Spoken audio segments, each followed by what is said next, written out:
I'm Luke Summerhays, and I love Grubbin.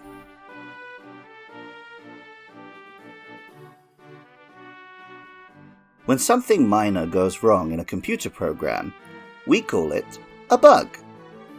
Today, it's just a turn of phrase, but the origins are literal. The earliest computers were room-sized affairs of complex machinery, and often, problems between input and output were the result of literal bugs getting into the machines.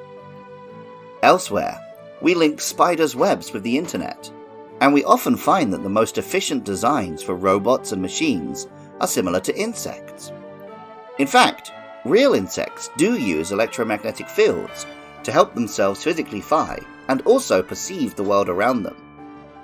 And in Japan, the denkimushi, or electric insect, is the name for a caterpillar whose sting is akin to touching an electric fence.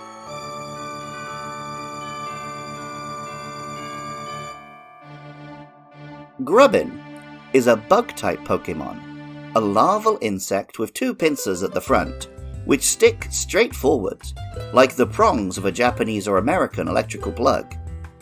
Pokemon Sun tells us, "Its strong jaws enable it to scrape trees and slurp out the sap.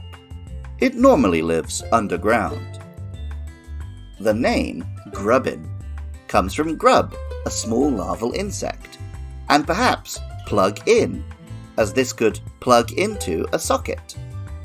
Pokemon Moon tells us, "They often gather near places frequented by electric Pokemon in order to avoid being attacked by bird Pokemon." On top of that, grubbing is a verb, meaning to dig around as a grub does. Pokemon Scarlet tells us, "Grubbin normally live underground, but if they get unearthed by Hoot Hoot, they may be found gathered around electric Pokemon." The Japanese name, Agojimushi, combines the Japanese for jaw and grub, and this is a little bug with a big bite. Pokemon Ultra Sun tells us, "If you find its nest, you shouldn't stick your hand inside.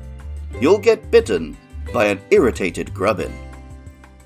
Getting bitten by a bug is never fun, but in many cases it's no more than a minor irritation. Grubbin gets closer to the infamous denkimushi when, at level 20, it evolves into Charjabug. Charjabug is a bug and electric type Pokemon, a cubic green caterpillar, which could be said to resemble a battery or, at first glance, a train or bus. This solid block-like shape is the result of an outer shell, like the cocoons we've seen before in Metapod, Kakuna, and so many others. Pokemon Scarlet tells us, "Protected by a sturdy shell, Charjabug eats large quantities of fresh and decomposing leaf litter in order to evolve." And Pokemon Violet tells us, "As it digests fallen leaves, it generates and stores electricity, which it can discharge from the tips of its jaws." Electric and bug is a rare type combination, with excellent attacking coverage and few weaknesses, aside from the obvious fire type. Like many such cocoon Pokemon, Charjabug's stats lean heavily to the defensive. Pokemon Sword tells us, "While its durable shell protects it from attacks, Charjabug strikes at enemies with jolts of electricity discharged from the tips of its jaws." And Pokemon Ultra Moon, "Its stout shell provides excellent defense from attacks. It uses electricity on persistent opponents." This combination of defensive bulk and sudden attacks has made it a mainstay in the Pokemon Go competitive scene, where a simplified stat system means Charjabug is actually more powerful than its own evolution. Pokemon Sun tells us, "Its body is capable of storing electricity. On camping trips, people are grateful to have one around." The English name Charjabug is obvious, a bug that charges electricity. And the Japanese isn't much better, with denkimushi also coming from battery and bug. As well as a camping battery, Charjabug in the anime served as a car battery, with Charjabug in little vehicle carriages having a miniature racing league. In Alola, where this Pokemon first appeared, Charjabug could evolve, when leveled up, in a certain area with an electromagnetic field. Later games don't always feature such areas, so things are simplified a little. Simply by being exposed to the energies of a thunderstone, Charjabug will evolve into Vikavolt.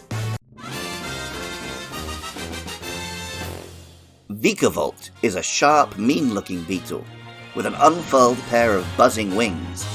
Its mandibles no longer resemble a plug ready to be inserted into a socket, but a railgun.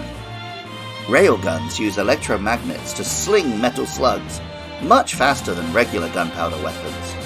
They seem like the stuff of science fiction, but they were first theorized in the First World War and were almost practically applied in the Second. Pokemon Sun tells us, "It has an organ that generates electricity in its abdomen. It concentrates energy in its strong jaws and fires off powerful jolts of electricity." This is reflected by Vikavolt having an incredibly high special attack stat. The English name, Vikavolt, refers to its vice-like grip, so maybe Vikavolt? And the voltage it can apply through it. The Japanese name, Kuwaganon, is more on the nose, combining Kuwagatamushi, or stag beetle, with cannon. This is a beetle with a cannon, there's no denying that. Pokemon Sun tells us, "It zips around on sharp lookout for an opening. It concentrates electrical energy within its large jaws and uses it to zap its enemies." On Ultra Moon, Vikavolt flusters opponents with acrobatic flying maneuvers. This creates an opening for it to deliver an electric beam attack. Vikavolt may be acrobatic relative to a railgun. Those are generally large in size and require preposterous amounts of electricity, so they were only considered for usage as anti-aircraft guns or similarly immobile positions. Vikavolt might be doing some acrobatic maneuvers, but with an abysmally low speed stat, it won't be doing them fast. This is why, despite the interesting typing, bolstered by a levitate ability, and despite the excellent special attack, Vikavolt is rarely seen in competitive play, outside of specialized trick room teams. The railgun has been appearing in sci-fi movies, books, and video games for a century now, but never really become a thing in real life, thanks to the impracticality of using so much electricity. Similarly, Vikavolt has amazing potential, but that weak speed and defense mean it still hasn't had its day in the sun. Music for Luke Loves Pokemon was composed by Jonathan Cromie. Artwork for the show is by Katie Groves. Funding is by supporters at patreon.com/podcastio-podcastius. I love hearing from listeners. Get in touch on YouTube, social media, or email, and let me know about your favourite monsters. Coming up next are Crabrawler and Oricorio, so let me know your thoughts about those or any other Pokemon. And even if you don't feel like doing any of that, thank you so much for listening.